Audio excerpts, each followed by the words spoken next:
The Attorney General seems to be getting the backing of one of the president's key allies, Senate Majority Leader Mitch McConnell, reiterating Barr's message to the president. I think that if the Attorney General says it's getting in the way of doing his job, maybe the president should listen to the Attorney General. But skeptics across the aisle say Barr's public rebuke of the president is all for show. House Intelligence Chairman Adam Schiff tweeting today, quote, "Barr fools no one. He's a willing accomplice to Trump's attack on the rule of law." NBC's Leanne Caldwell is on Capitol Hill. Leanne, what's the plan here for Democrats? How could they use the recent Barr moves against the president?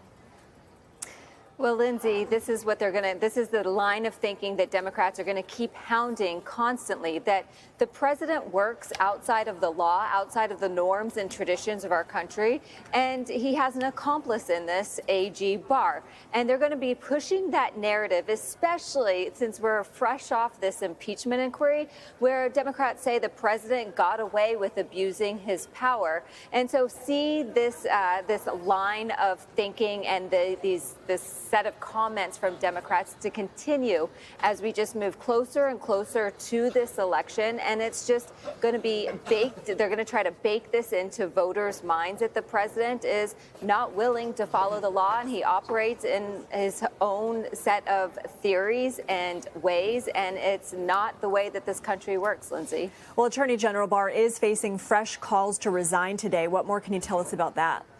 Yeah, there's 9 senators who came out with a letter to AG Barr saying that he should resign his position.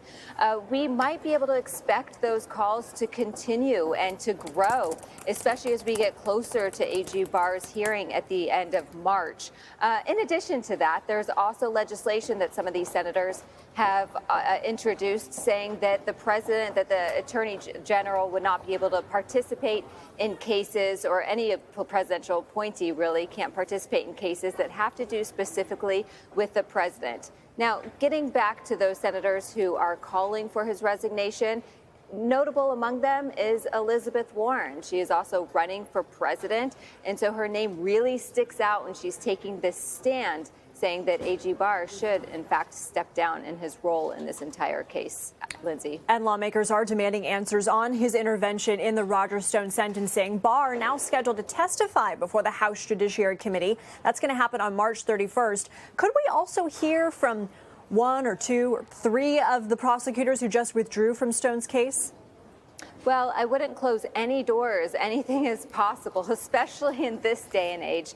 But we haven't heard anything yet from House Democrats that they expect any of those prosecutors to come testify, perhaps. But, the prosecutors and their resignation from this case is a big signal here, and it actually counteracts what counters the arguments that AG Barr and the president are making about this, saying that, AG Barr is saying that it was already decided that they weren't going to take this more extreme case before the president tweeted. So the fact that these prosecutors decided to resign and step down from the case is a big signal, especially to Democrats, that story has a lot of holes. All right, switching gears here real quick. Mitch McConnell is teeing up votes on 2 anti-abortion bills for later this month. What are these bills, and why is he forcing these votes now? Well, we're in an election year, Lindsay, and what happens in an election year is the majority leader especially offers legislation that helps his most vulnerable members with their bases back home. So these are 2 pieces of legislation regarding abortion. One would ban abortion after 20 weeks. And so this is an election ploy. It's not going to gain the 60 vote majority that is necessary in order for them to pass. Instead, it's just to make a political statement and to give these vulnerable senators in states like Colorado, Arizona, North Carolina, Iowa, Maine, these ones who are at risk of losing their election, something to go home and tout to their constituents, especially their Republican constituents at home. Lindsay. Leanne Caldwell reporting for us from Capitol Hill. Thank you, Leanne. Thank you.